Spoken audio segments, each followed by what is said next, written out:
My name is Henning Bochert. I am one of the curators of the festival. It is my great pleasure to greet you to this event on multilingual writing and the role of translation involved. We wondered where translation goes if and when texts involve several languages or writers work across languages. Please join me in greeting Gomolemo Moagi from South Africa, Dinara Rasuleva from Tatarstan and Berlin, both poets, dramatist Dora Cheng from China and Berlin, and essayist Wiam El-Tamami from Egypt and Berlin.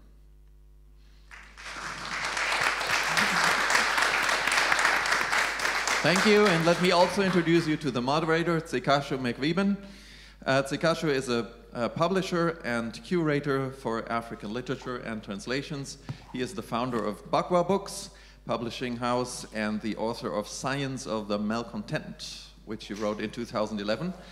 Among others, he curated You Have a Fullness You Need to Bring Out at Akademie Schloss Solitude in Stuttgart in 2021. Since the beginning of this year, we are proud to have him in Berlin.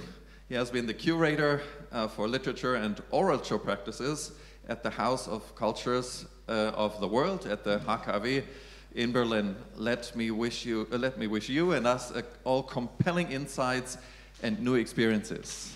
Dzekashu, it's yours.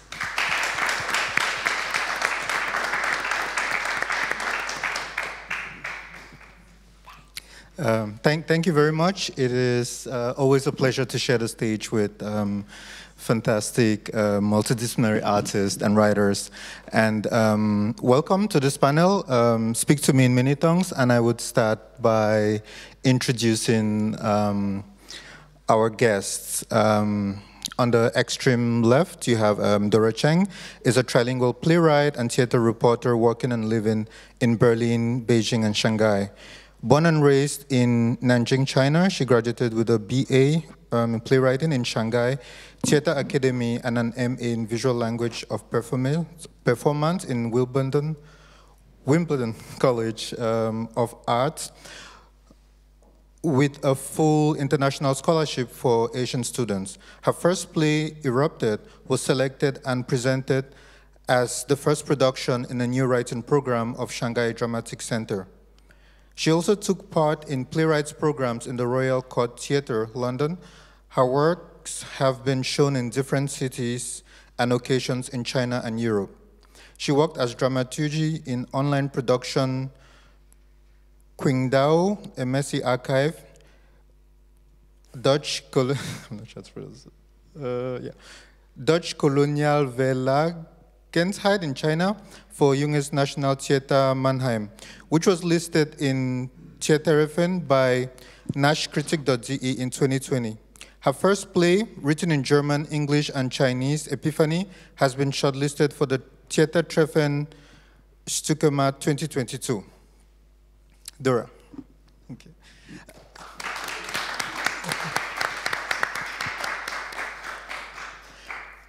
Right next to me, we have Wiam El-Tamami, born in 1984 in Kuwait.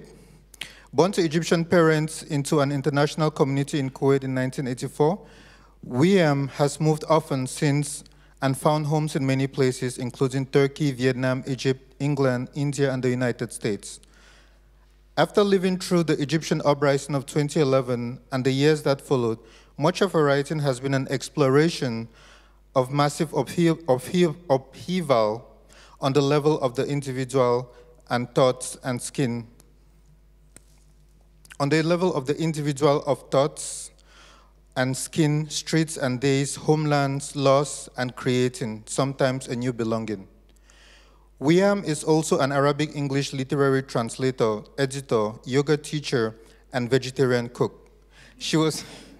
Nice. She was the recipient of the 2011 Havil Secker Prize for Literary Translation and has received several grants for her work and has previously participated in writing residencies at OMI, New York, USA, and the Banff Center for the Arts, Banff, Alberta, Canada, in the Canadian Rockies. And at Academy Schloss Solitude, where Dzekashu and I met a few years ago. I was wondering why it's not on your bio. Yeah. Keep it secret.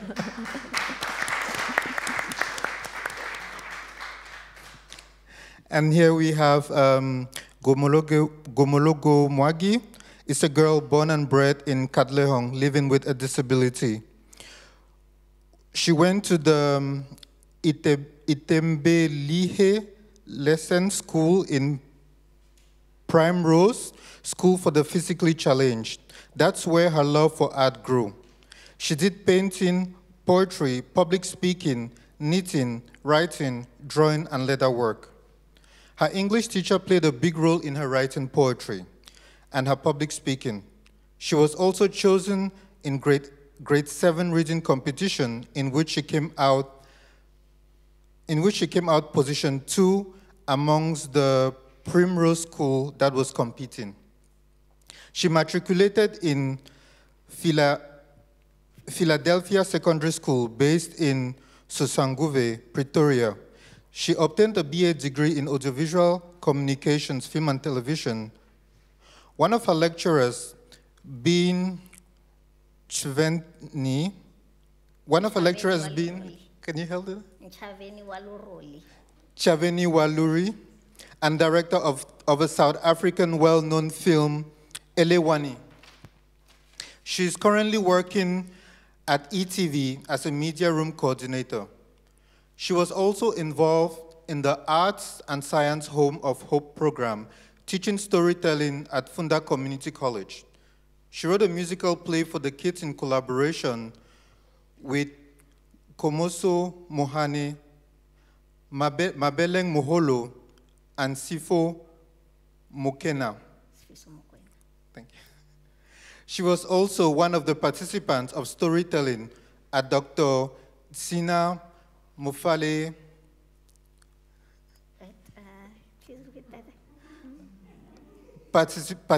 She was also one of the participating storytellers. Storytelling Festival. Okay, thank you. In September 2018 in Northern Cape Writers Festival. Gomolemo. Thank you.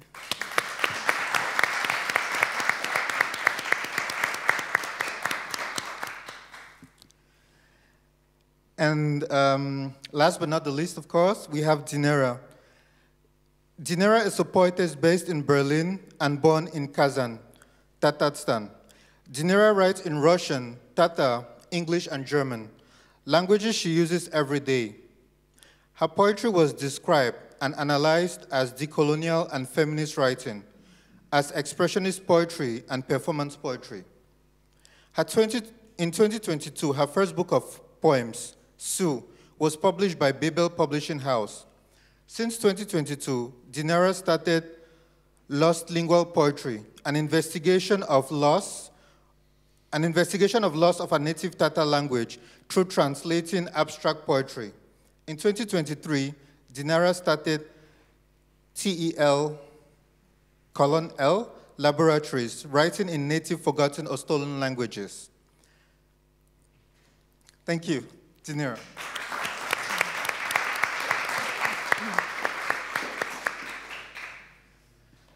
So this panel explores multilingualism as literary methodology through the work of these writers, translators, and artists who work between different disciplines.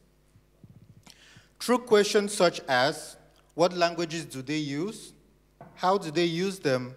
And how they appear in their writing? We will explore the thin line that exists between multilingualism as well as translation, and also think about how this works and affects how this is influenced by different genres. One possible entry point into approaching multilingualism is a quote by Wenqing Kwang, which goes thus: "One of the most important features of world literature is multilingualism. Multilingualism in poetry and stories, written in any language around the world, may best be described as languages in dialogue." And now I would like to get into a conversation with my fellow guests here. And I would like to start with a simple question. What does multilingualism mean to you? And how is it reflected in your practice? Wiam, would you like to start? Wow. Oh. Thinking whether to hand it over to someone else. Okay. Yeah, it's actually interesting. We had a Zoom meeting maybe a couple of weeks ago, where each of us was talking a little bit about our practice and getting to know each other. And I was very inspired by the other people on the panel and what they shared about their own practice. And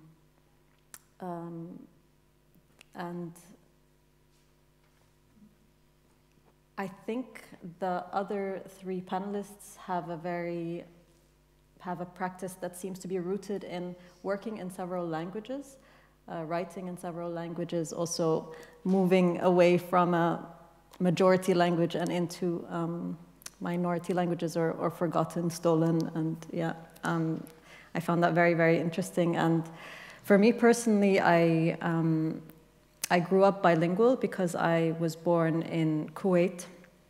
A very strange place to be born, because even if you're born there, you're kind of never from there. My parents were working there, and it's a place where it's more than 60% of the people who live there are international, are from everywhere in the world. So the kind of the languages that's used commonly is English. I went to an international school with people from 40-something different countries, and we all spoke English, and that's my whole education has been in English. My mother tongue is Arabic. And yeah, I think these two languages are, I write in English, and I also translate poetry and literature from Arabic to English. And I also have moved a lot in my life, so I've lived all over the world, and I think that's also a kind of constant translation that I'm doing between different cultures and experiences and places. So I think that would be. I'll definitely get back to the way in which movement and negotiating between languages also affects the way your work is always in constant negotiation between spaces. But right now, I would first like to give the opportunity to the other panelists to talk more about what multilingualism means to you and how it's manifested. Gomolemo? What multilingualism means for me is managing to express myself outside of a language that is seen as the only language that matters. But also for me, it's more of a creating an inclusive and affirming world where it's not only about text, but it also includes a broader disability spectrum where they also engage in different types of texts. So, for example, because the blind cannot read written text, but they can engage with the text through Braille or through audio messaging. And you get your deaf and the hard of hearing, whom they engage with the text through sign language. So, and the learning disability through symbols, shapes, colors. And so for me, what multilingualism means is that it's more about including and also involving everybody, marginalized or non-marginalized either way. Because with excluding a certain type of group, then there's no multilingualism. It doesn't exist because it excludes a certain group. So that's how I interpret multilingualism, but also how it engages with my work. It's that as a disability activist, I get to also interpret it in a way that I expressed kind of the disadvantages and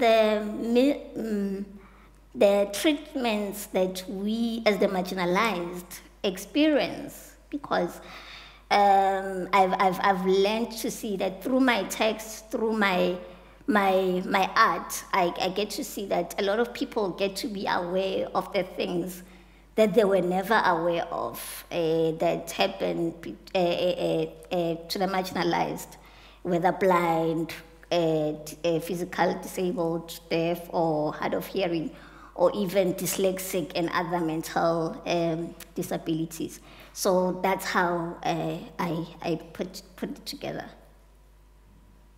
Thank you. Very, very interesting. I was taking down notes and we'll definitely come back to that. Dinara? Thanks for this question and for everyone who already spoke.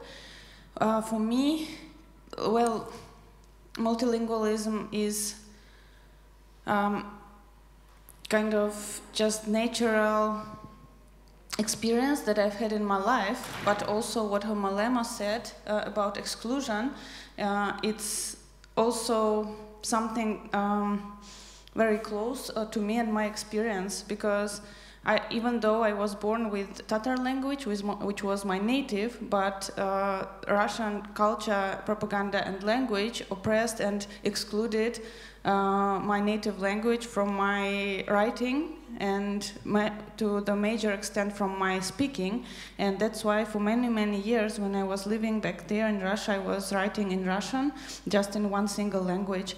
And when 9 years ago I immigrated to Berlin, and then I realized at some point that, well, it's weird that for my whole life I was writing in a language that was not my native, even though in my native language there is no literature which is, for example, feminist or queer or inclusive, and it's all, even the existing literature is very scarce. And in Russian there's millions of books and literatures, but I still was writing in this language. So I started including Tatar, but also when I came in Berlin I started speaking English here and German, and I included all of these languages just as showing how my life was going, because I was speaking all of these languages, and that's why they came into my poetry. And for me also the way how I include Tatar in my poetry, since it's also about inclusion, a little bit that you said, Gomolemo, about the dyslexic people and people who could not necessarily speak a language perfectly. And when I was writing in Russian, it was very important that you are very perfect, that you are grammatically correct and everything. But now I'm starting to realize that actually it's this approach is very imperialistic and it's very exclusive. And when I'm writing in Tatar, I make a lot of mistakes, but I leave them in my poetry because they kind of show how I was losing my language. But I also think that it's fine to have these mistakes, because it's natural that because of the oppression, I started making mistakes now in my native language, but it's fine, I don't need to be perfect in it. Wow. Thank you so much. Dora? Hello. I actually am very honored to be part of this panel, because I had a very boring start with multilingualism, because my hometown is Nanjing, which is one of the originalities of the Mandarin, the official language that we use in China right now. So in Ming Dynasty, actually, the capital city was Nanjing, and then the whole emperor moved from Nanjing to Beijing and brought all the food and culture, and most importantly, language to the part. So I was born in a very boring language atmosphere, and of course, under the pressure of the propaganda of Communist Party, that's double shadow in my start of multilingualism. And I totally agree with Dinara, right? I totally agree with Dinara. I started to write in the other languages other than Chinese when I moved to Europe. I wrote firstly in English because English actually is still very difficult for people who has originalities of East Asia background, because the language system is very different. I first started with English. I wrote several English novels only for myself, for practices, and then I wrote in German later on. So I shared the feeling, the sensation with you that as soon as I started to write in the other language, I started to apply multilingualism. I find my Chinese is pretty shitty. That's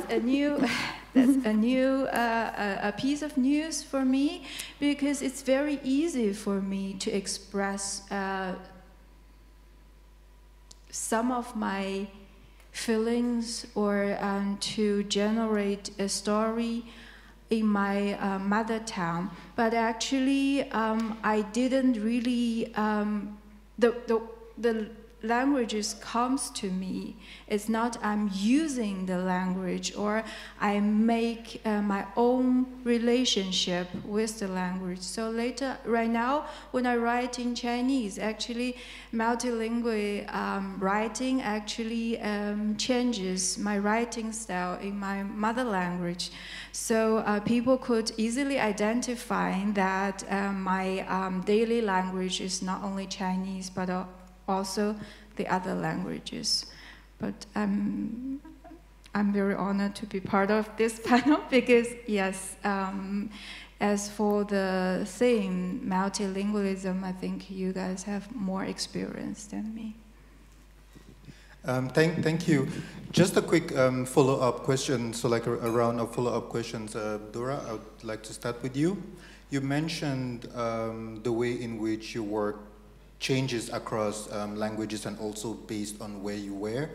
And I'm curious about the way in which the genre and the language affect multilingualism. So for example, how do you approach multilingualism as a reporter, and how do you approach it as a playwright? That's a good question. Actually, the other day when we had a workshop in Drama Panorama, like 3 weeks before, actually I talked with someone, some new playwrights actually also has shared the problem of multilingualism, because it makes the plays a bit difficult than the monolingual play, because it requires people to have firstly patience, and then secondly certain language skills to read the script. So for me, I think for me, I also try to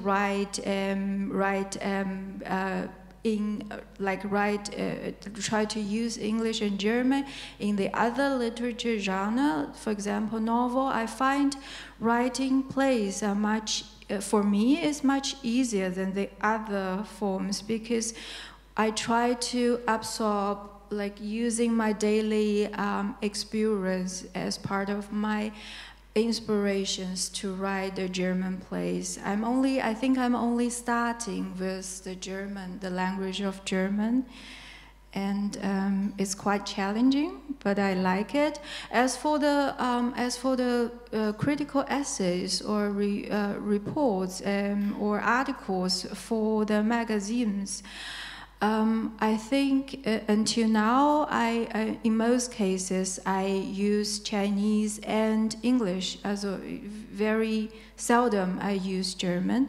I find now first of all, when I write notes, I use English because English is much easier, and it's using a few words you can include lots of information.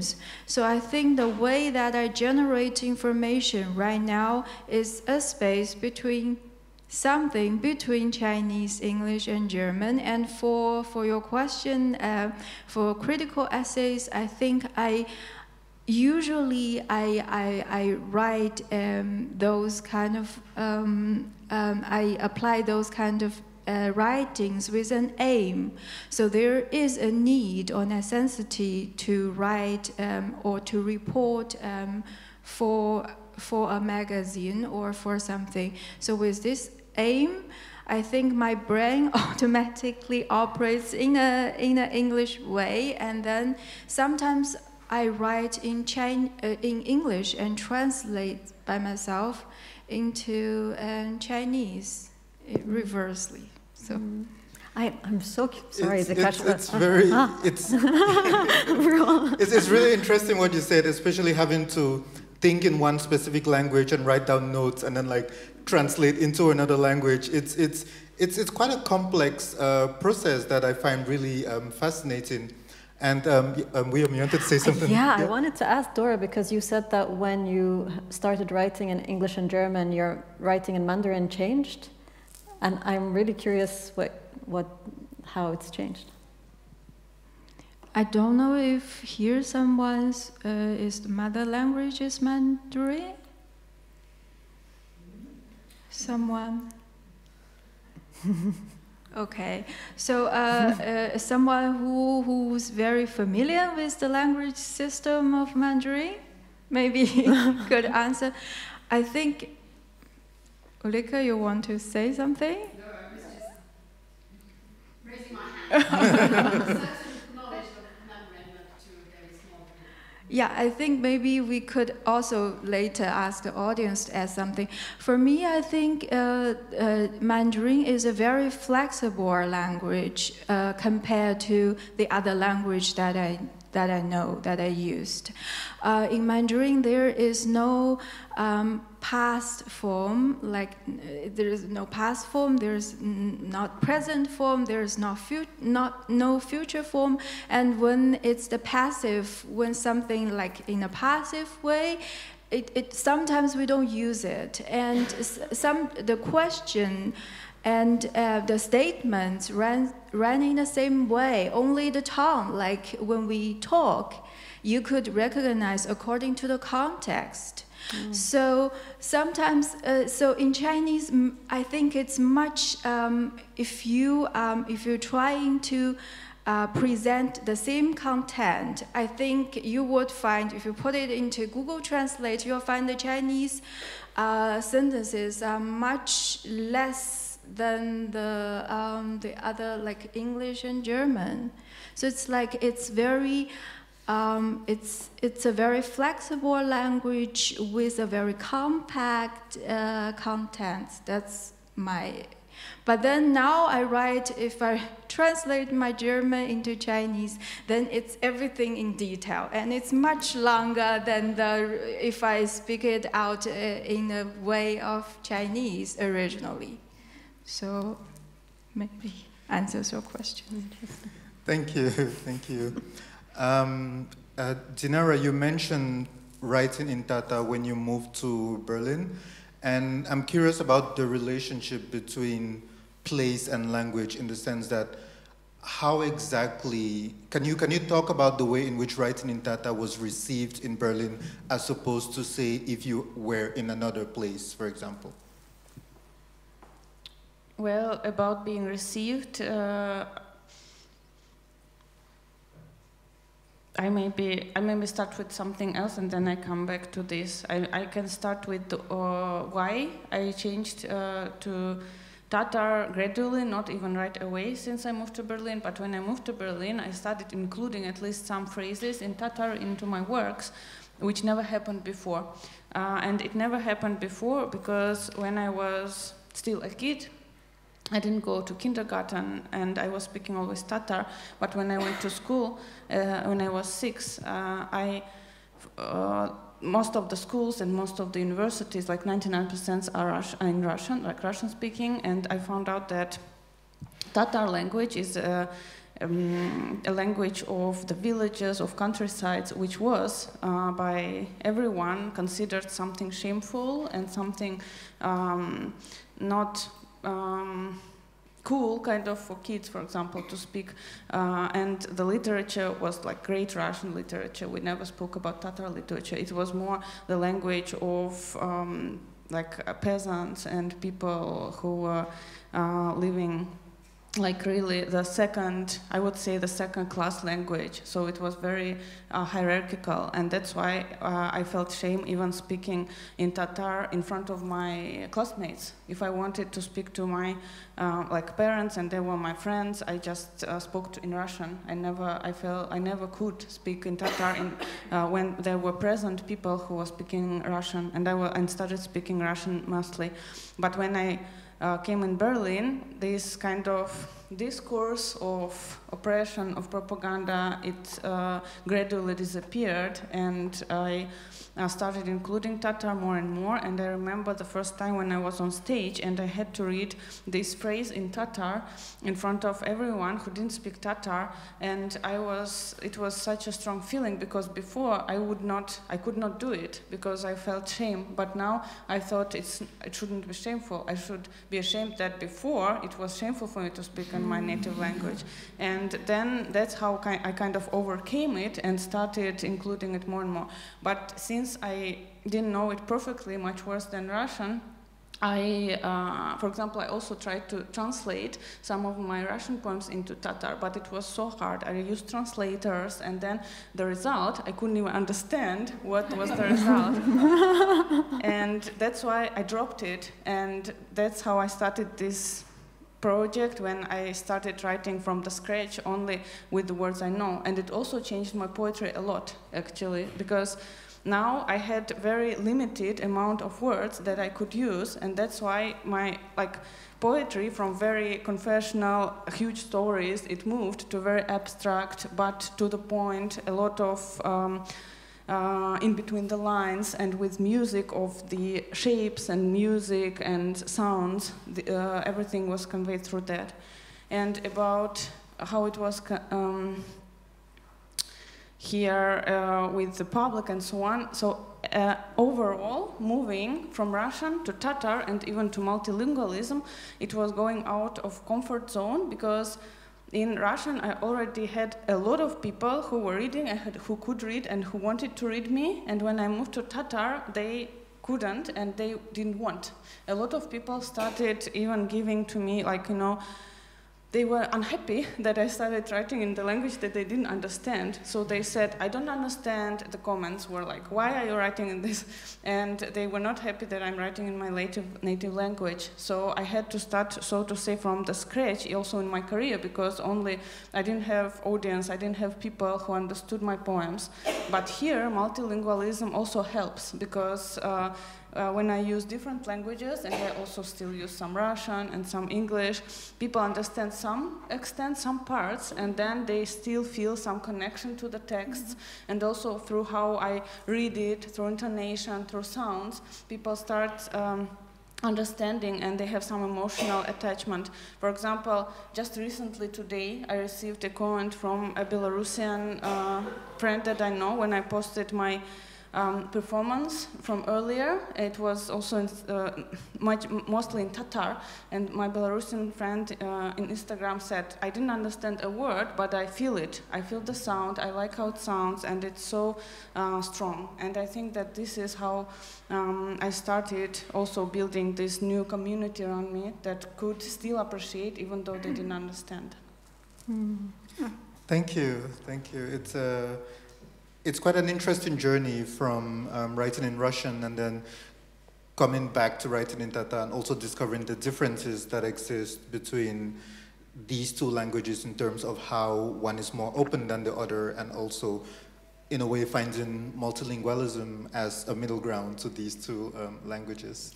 I also need to say that Russian and Tatar are very different languages, because Tatar is Turkic language, and that's why people who know Russian and who could understand my earlier works, they don't understand anything.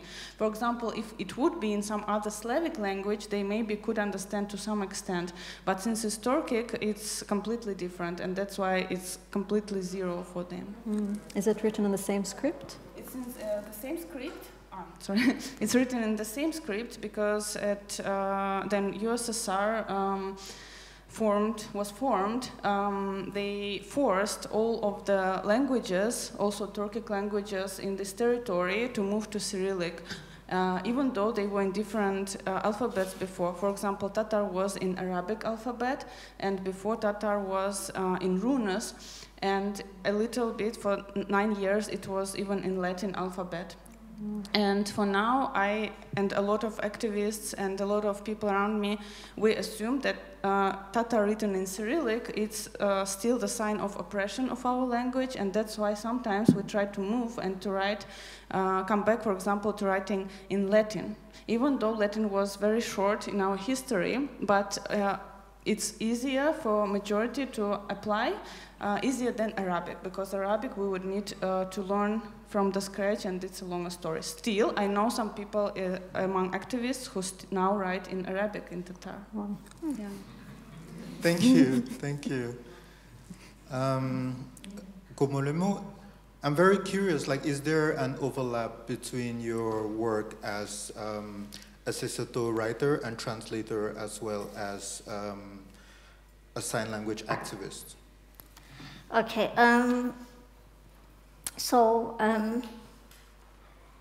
how I got to write the blog post in Sesotho about sign language was an organization that I work for. I'm a storyteller, so I also review children's books.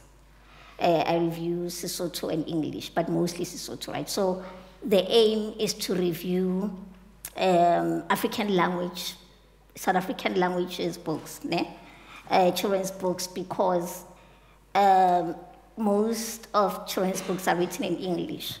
So we're trying to promote the writing of African language more, and also giving feedback and the importance, because children, the importance of children knowing their languages from when they are still young, and reading the languages.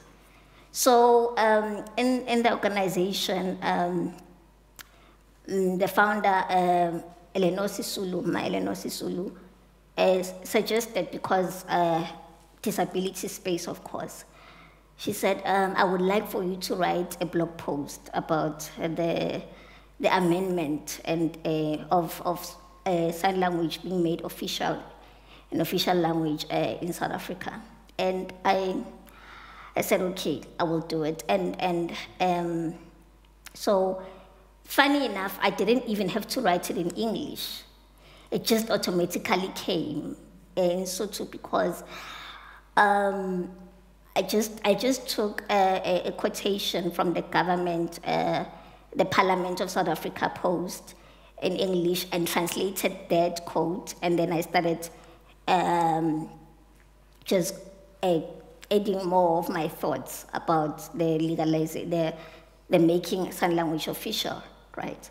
So for me, it was more of, and I understood why I was given the task, because disability, and as a person living with a disability, it's important to highlight the issues that we experience as people with disabilities, but also because many times people would write about disability from an angle of being outside, like an able-bodied will write about a disability issue. And it kind of gives off that you don't really understand the things we go through than we, right? So, for example, if I could recount that many times people who are hard of hearing or who are deaf, not getting jobs because they are deaf. And not only that, they would just be, their career would just end in matric, right?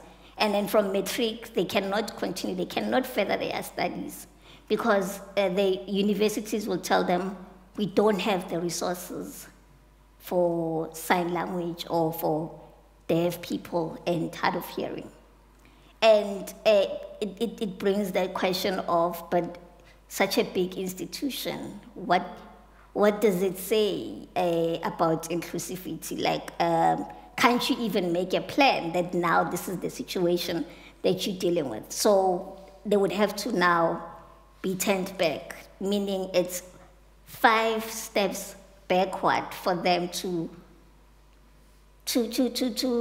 elevate in society, because now, meaning if they can't further their studies, it's employment. And from employment, they can't contribute to the economy, right? But also because having a disability is very expensive. This is one thing people do not understand, right? So even if you get a disability grant from the government, but in that disability grant, you cannot have a normal livelihood because already it's food that you have to count. But also your checkups, if it has to be checkups every day, medical aid, hearing aids, or assistive devices like wheelchairs, braille machines, and all that, right? So now it's that thing of when I was given the task, it was, we want you to write about it because you know more than we do, and we want you to give us a picture of what you go through, because I know for a fact that as a person living with a disability daily, the challenges, the struggles that I go through, and you even find people just talking easily about the stereotypes to them of having a disability. Like someone would just easily say, oh, I think it's better when you become disabled when you're younger than when you're older. I'm like, what? You know, and they're like, yeah, because when you're older, the situation is new, you don't know how to deal with it. Like, but even as a child, I'm different from everybody. Everybody looks at me with this eye of, you're different. The world tells me you're different. I can see I'm different. And you get bullied because you're different from everybody. So no child deserves to go through that because they're different, right?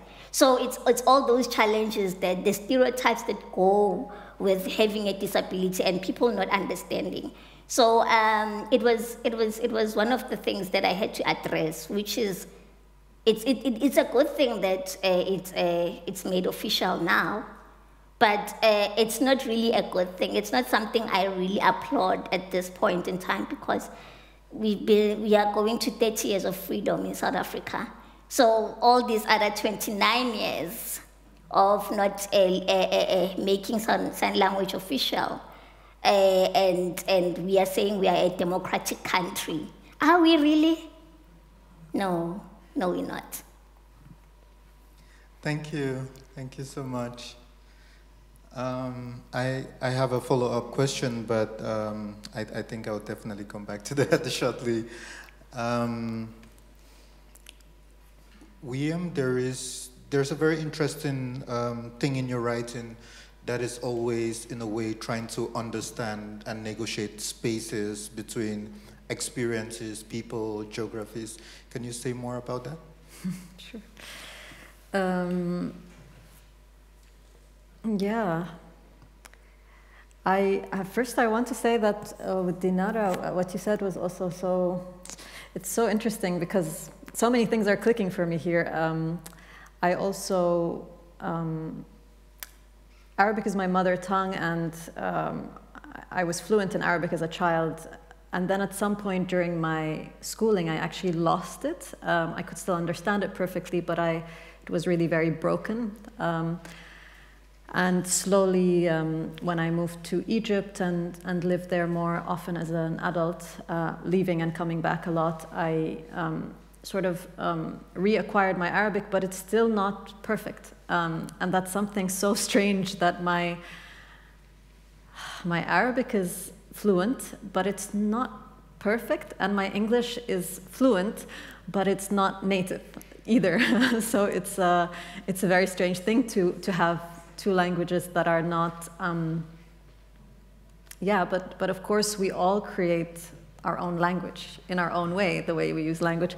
Also, Dora said something very beautiful in our Zoom meeting. I think I'm going to try to remember what you said. I'm going to misquote her now, but you said something like every writer is an artist of their language. So yeah, whatever language we're using, I think we are also making our own crafting our own form of the language in a way. So yeah, I've moved a lot over the last 19 years.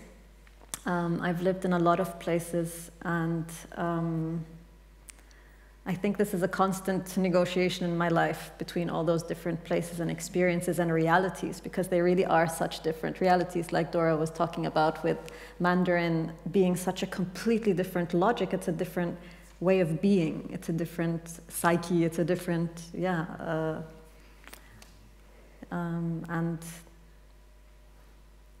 yeah, although I write in English, I think a lot of my writing is about being between places and between, I don't like these kinds of between cultures and between places, but more about finding a language that creates space for all these different experiences inside myself, and translating them to myself, actually, as well as to others. And I think writing has always been, for me, a way to understand what's there, because that's the beauty of it. You go in not knowing what's going to come, and slowly you're delving deeper, and it reveals itself to you in a way. You're not forming it, it's showing itself. That's how I feel about writing. Yeah. And I also thought, when Dinara was speaking about, when you were speaking, I thought of, I don't know if people have read Jhumpa Lahiri. She's this Indian-American writer who wrote in English, and then suddenly decided to move to Italy and began to write literature in Italian as well. And it's an incredible thing. She's written 2 books in Italian, I believe, now. I read her last book, which is called Whereabouts. I would really recommend it. She wrote it first in Italian, and then she translated it into English. Have you read it? It's incredible. And her writing in Italian, that's what you were saying. You were saying that your writing in Tatar is so different from your writing in Russian.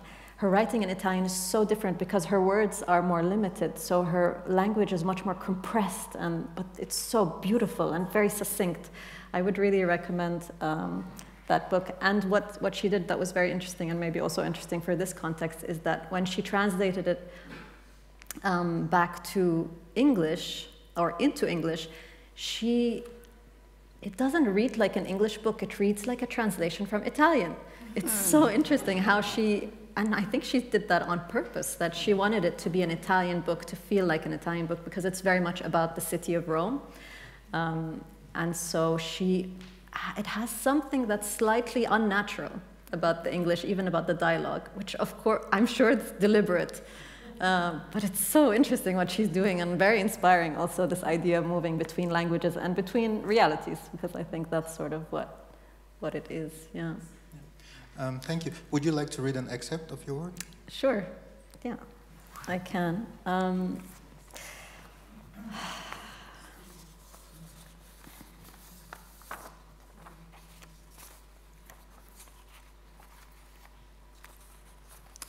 So I think we were asked to read an excerpt of our writing today, and I was going to share something of my writing, but with everything that's been happening over the past month, I felt like I wanted to share these poems that I translated in 2014, so 9 years ago, by a Palestinian poet called Mahmoud Abu Hashhash. I'm going to read you one of his poems in Arabic and the rest in English. Yeah, it felt more appropriate to share his work, and it's very interesting that these poems were written. These are from a collection that was written in 2005, so 18 years ago, and I translated it 9 years ago. So it's very old, but in a way it reads like something that could apply just for today as well, which is, yeah, okay. I will read you one in Arabic and then I'll read the English. تبدو الليلة حبلة بالقصف. اشتريت المساء كرسي بحر وطاولة من قصب مستعملين. فكرت يصلح للشرفة أيضا ولنقل الجرحى إذا ما اقتضت الحاجة. منذ شهور لم أجلس في الشرفة ومنذ سنين لم أرى البحر. خسرناه في الحرب. المستعمرة على الجبل المجاور تجعل زجاج الشرفة خنجر. لكني الليلة تأخذني الرغبة والقمر لأمدد جسدي كسابق عهدي أستأنف زمني الخاص وكأن الكرسي فقط محض ذريعة.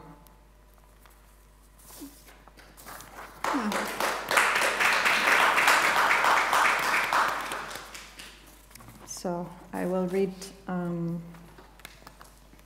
a few poems in English now, my own translation of Mahmoud Abu Hashhash. My friends, far away and safe, in their houses and streets, their offices and parks, write to me asking, "Are you still alive?" They don't reply when they receive my cryptic response. The night is pregnant with bombs. This evening I bought a beach chair and a table, secondhand. I thought they'd be good on the balcony and for transporting the wounded, if need be. It's been months since I sat on the balcony, years since I saw the sea. We lost it in the war. The settlement on the neighboring mountain makes daggers of the balcony glass. But tonight I am taken by desire and the moon to stretch out my body as I used to resume my own life. Perhaps the chair is just an excuse. Your body, Nicole, is the safest place in the city. I watched you ease your camera into the cannon's mouth, image of a deep spiral darkness. You roam around your house at night, a graveyard 10 feet away, the possibility of a grenade.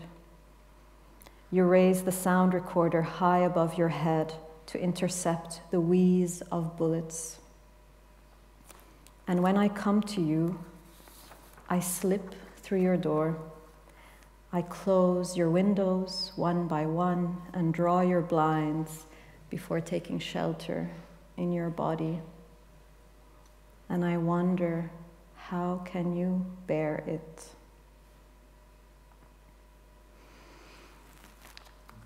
Roses that bloom behind glass and fall. My beard that grows like heavy grass. The wooden wall clock. I broke its hands when the soldiers entered the city.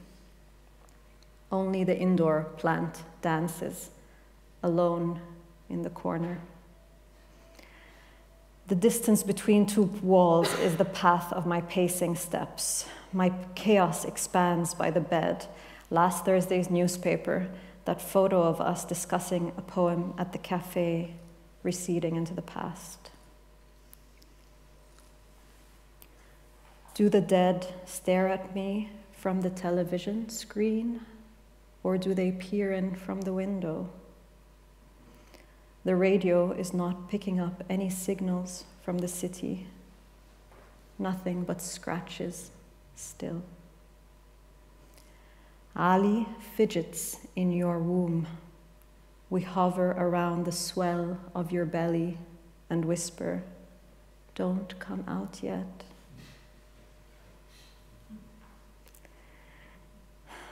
Don't come out yet. Wait until the soldiers are done with their mission, until the tank clears out of the way to milk.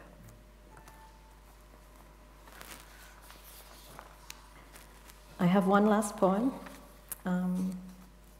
It goes like this. I thought my house was here. This house looks just like my house.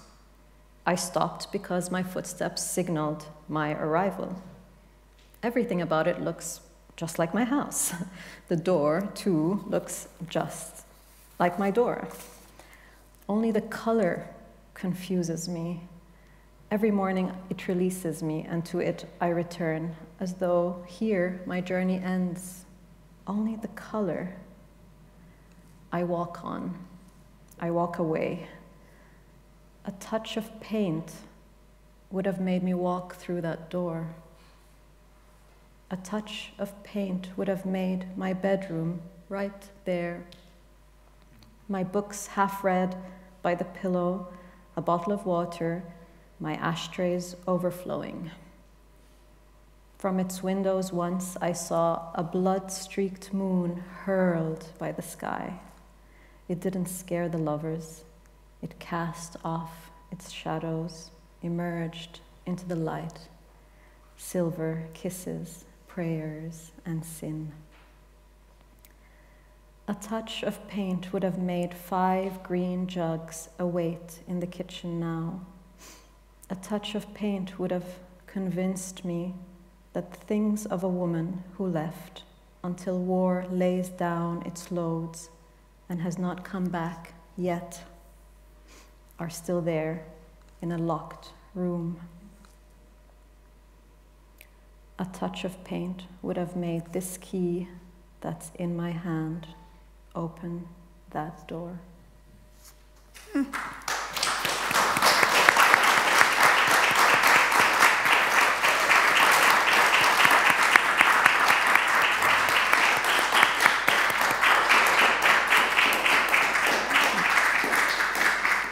Thank you. Thank you so much for sharing this beautiful translation with us. Thank you. Gomolemo, would you want to read an excerpt of your work? Okay. And just could you briefly situate the translation, the work before reading? So I'm going to read it in English first, and then I will then read it in my language that I wrote it in, the initial language. So it goes, so this is the quote. Primarily, the amendment seeks to advance the cultural acceptance of South African Sign Language, the deaf culture, ensure the realization of the rights of persons who are deaf and hard of hearing, to equal protection and benefits the law and human dignity, and to promote inclusive and substantive equality and prevent or eliminate unfair discrimination on the ground of disability as guaranteed by Section 9 of the Constitution, close quote. As a person living with a disability, this move has brought so much joy because deaf and the hard of hearing community have been at the low end of receiving equal societal opportunities. A large number only get up to matric and sadly have no way to further their studies because tertiary institutions lack the tools that can assist The amending of the Constitution of South African language will be counted as one of the South African languages which will promote job opportunities leading to benefit of better livelihoods. However, much as this brings positive change to the disability spectrum, it is a huge shame that since the 1994 Mark of Freedom, South African Sign Language is only counted as the official language in 2023. One time in a plane, I was conversing with two men working high-profile jobs, asking me how can they interact with their deaf and hard of hearing employees. I responded that through integration and tools such as learning sign language, they can achieve an inclusive work environment. This is my Sesotho quote. Bohlokwa ba ho ama puo ya matshwao molaotheo wa Afrika Borwa. Boholo ba tokiso ya molaotheo ena o shebile ho phahamisa kamohelo ya puo ya matshwao. Tsela le phediso ya ditsholo le ba sa utlweng hantle. Hore ba tle ba fumane tekano ya tshireletso le melemo ya melao le seriti sa botho. Ho ekeletsa le ho phahamisa kenyeletso le boitekanelo bo tsepameng setjhabeng mabapi le ho hlakola ho tlosa kgethollo ya batho ba qhwadileng. Tsohle tse ka tshepiso ya karolo ya borobedi molaotheong. Close quote. Parliament Afrika Borwa. Jwalo ka motho ya qhwadileng, kgato ena e tlisitse lethabo le leholo ho nna hobane ditsholo kgale di sa fumane menyetla e lekaneng setjhabeng. I just love this Sesotho quote, guys. I just love reading this Sesotho. Bongata ba ditsholo le ba sa utlweng hantle ha ba qeta marematlou, ha hona ho tswela pele ka thuto tsa bona di-university ka hore ha di na disebediswa tse ka thusang ditsholo hore ba finyelle maemo a thuto eo ba batlang. Bakeng sa menyetla ya mesebetsi e tla eketseha kenyeletsong ditsholo hore bona ba tle ba kgone ho iphedisa jwalo ka batho bohle setjhabeng. Le ha ile hore se se tlisa phetoho e ntle setjhabeng sa ba qhwadileng, ditsholo le ba sa utlweng hantle, empa e le mahlabisa dihlong hore puo ya matshwao e kenywa semmuso ngwahola e le kgale molaotheo o bile le ditokiso tsa ditokelo setjhabeng ka ngwaha wa 1994. Se ke sesupo sa hore ba qhwadileng ba ntse ba phela tlasa kgatello ya menyetla e lekaneng setjhabeng. That's what I expect.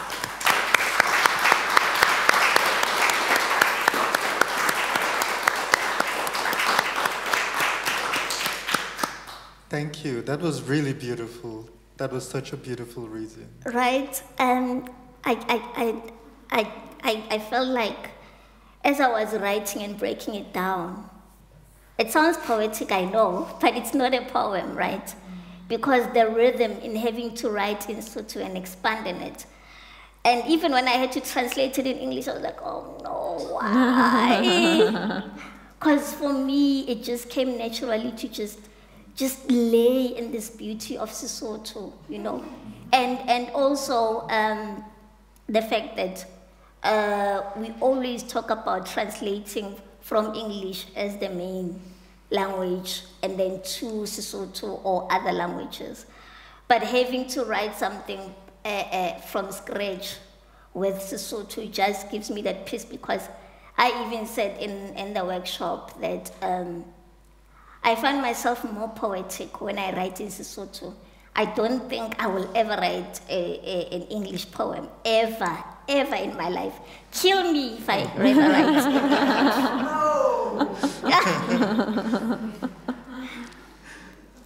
And you have such a different energy when you're reading Sesotho, right? Thank you. Yeah, like just going from the work that you read in Sesotho and going from the English translation, one can feel how much is lost in translation already. So I definitely agree with you. Keep writing in Sesotho. Thank you. Dinara, would you like to read your poem? So I would like to read two of my poems today. The first one is called Soft. So this poem is written in 4 languages.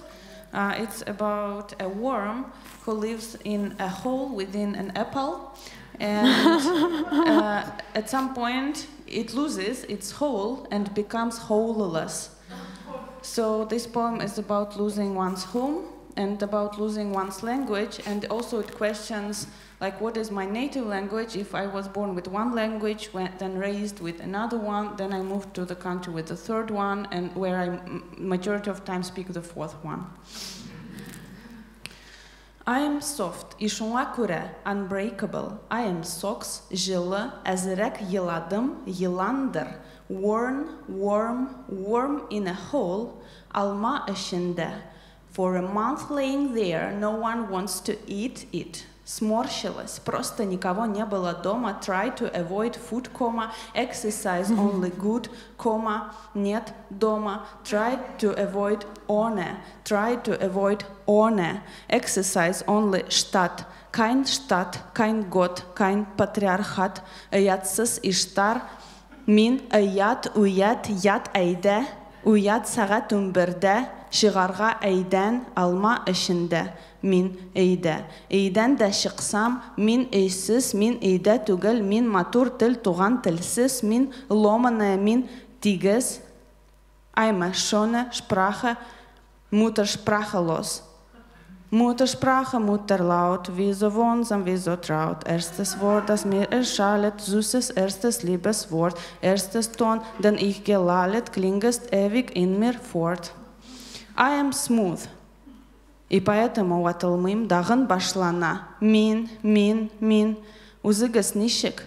The worm left her hole and became holeless.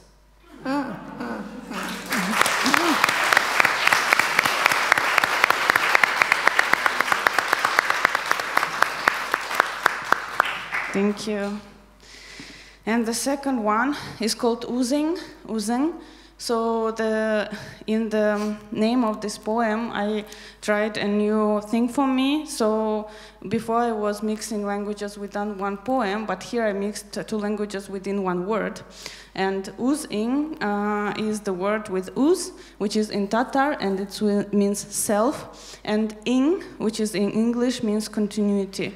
And the word uzing, it sounds like Tatar word uzing, which means yourself, returning yourself to yourself. And I wrote this poem in Tatar, but mixed with other languages. But then, and it never happened before, but here naturally, right after writing it, I translated it in English. So I will read to you both the original and the translation.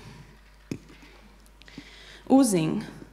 I want to write something soothing. Нәрсе булса сөйеклі язасым келе. Сөйеклі something сені сақлы үшін. Сөйеклі something мені құтқару үшін, ішімні ашу үшін, ішіңні ашу үшін, ашуландырмас үшін. Ашуланмау үшін аша ішімнен сүз, ішібізден аша бізні сүз. Min сүзсіз идім, сүзсіз болғанға үзсіз идім. Хәзір сүз табарға вақыт келді, үз-үзімні табарға келу келді, үз-үзімні табарға үшін сүз табарға тиеш, сүз табарға үшін үзімні табарға киеш, міне сеңа мәшәкәтлі іш. Утеш, итель, ные, слова, чтобы не сломаска. To find myself, I need to find words. To find uzimne, I need to find words. Soothing words, oozing words. Are these words enough oozing? Are you enough oozing? Am I? Oozing, returning self to oneself. I want to write something soothing. Нарсабул са сеякле язасым келе. Сеякле something to protect you. Something сеякле to save myself, to open my inner self, to open up from inside, to run out of bitterness, to run out of spitefulness, to let it run off, to let it run out. I need words that cut us open. I was wordless, thus I was selfless. Lass ich jetzt Worte access. Lass ich jetzt selbst access. To find myself, I need to find words. To find words, I need to find myself.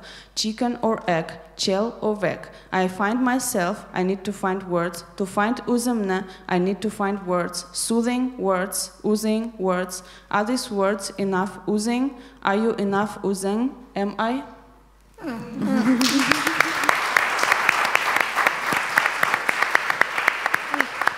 Thank you. Thank you. Thank you so much. Thank you. Dora? For me, it's a little bit complicated because I write a theater piece, and do you think I still have time to read both of the parts, or okay? One is okay? Yeah, one is super. Okay. So maybe we all have the second thing that is with Russia and German, but I think I should have a short, brief introduction of what I am going to read, because this is the play that Dzekashu just mentioned. It's a play written in English, German, and a little Chinese, and a few words of Russia. So it's called Epiphany. So Epiphany is the German English name, but in Chinese it's Dunwu. So it tells a story about a 30-year-old Chinese woman. A lives in both Beijing and Berlin and earns her living as a translator. She struggles to find precision in German theater but cannot succeed because of the cultural alienation between China and Germany. B, a 30-year-old German homosexual man invites her to join a theater production about post-colonialism. The two arrive at Qingdao, a German colony in China around 1900, however, embark on two alternative journeys of discovery. So this part we're going to read is towards the end. It's the second thing. So it's towards the end of the play. It's play within the play that an audience coming to the scene, and there is a installation on the stage so that during the time without performances, people could visit the exhibition. And there is someone who with certain cultural background comes to visit the installation. So Ulrika, would you like, we have only the second one, so only Ulrika and, sorry. But I only have the first scene. No, the second one is on the page 3rd. Do I need a microphone? Yes. Here's one. Yes. You want to do it from there? This is not on yet, is it? Is it on? Yeah. So this is the dialogue between the Chinese theater worker, 30 years old, and audience in Berlin, but from the other cultural background. Zweite Szene. Kommen Sie aus China? Ja. Ich komme aus Russland. Wie sagt man Hallo auf Russisch? Privet? Я в порядке. Ja. Mir geht es gut. Sorry, ich bin verwirrt. Können Sie das nochmal wiederholen? Я в порядке. Ja, в порядке. Ja.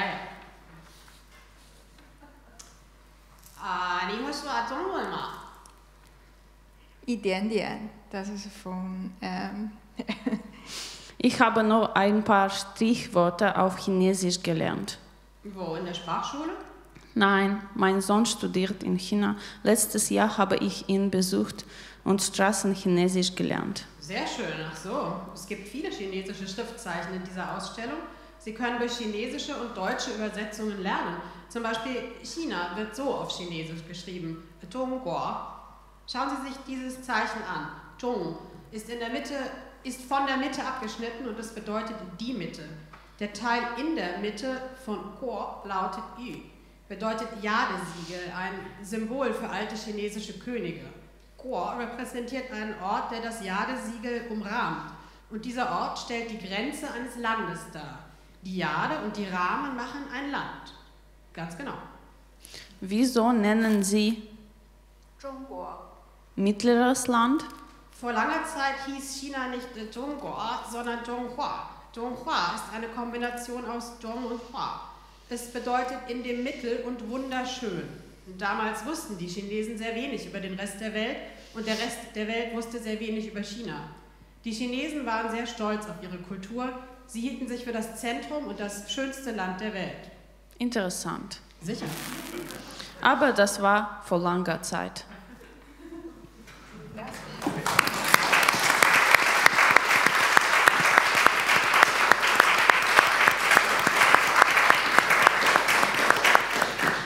Do I have to explain a little bit about the content? Do you need?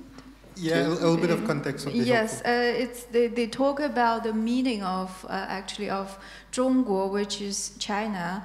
It means that the country lies in the middle of the world, and the other people, like from the other cultural background, asked why, and they said no. It's at the very beginning. It's not about the middle of the world, but because China think it's the country is the most beautiful country in the world. So it's not Zhongguo, it's Zhonghua.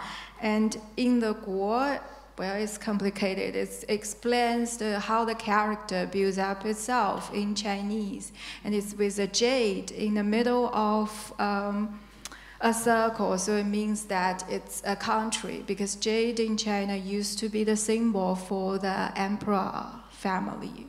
And then they said that was long time before. That's it. Thank you.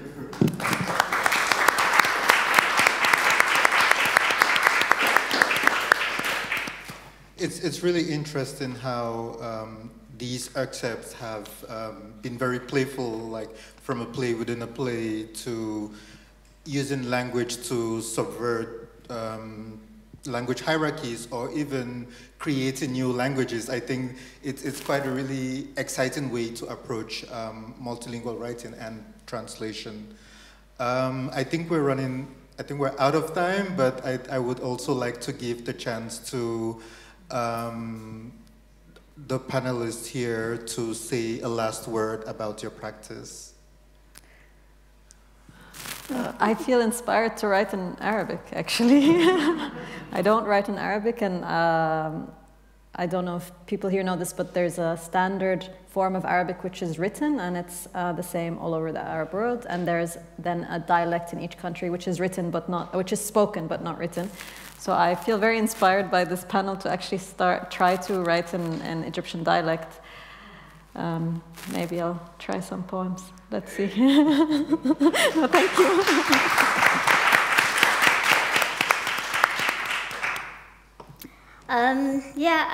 I think the one thing that I could just say is I just need to get more into writing about disability in Sesotho, because creation of new meanings and definitions and trying to do away of demeaning words, like if they say sekgole in Sesotho, which is something that's very demeaning in the disability spectrum. But then now it's giving me a chance to try and come up with new, respectful, and considerate meanings and definitions in Sesotho. Yeah. Thank you.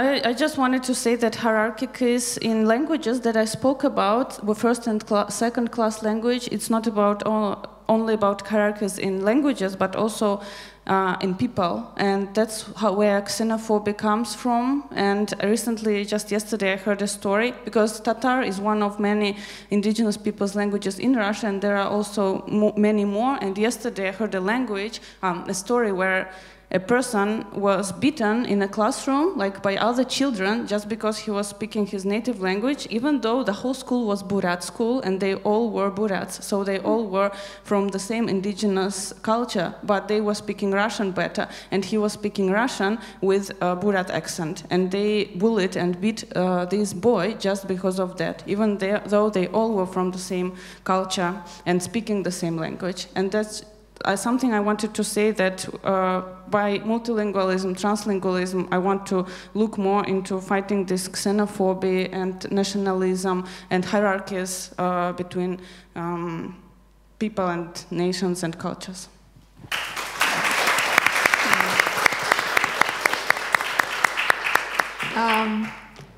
I just want to say, keep me updated with your future projects, that I would like to learn more languages and more experiences from you guys. Thank you.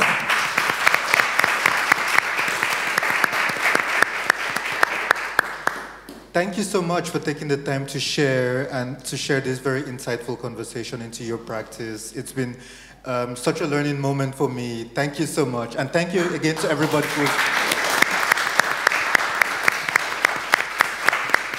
Thank you.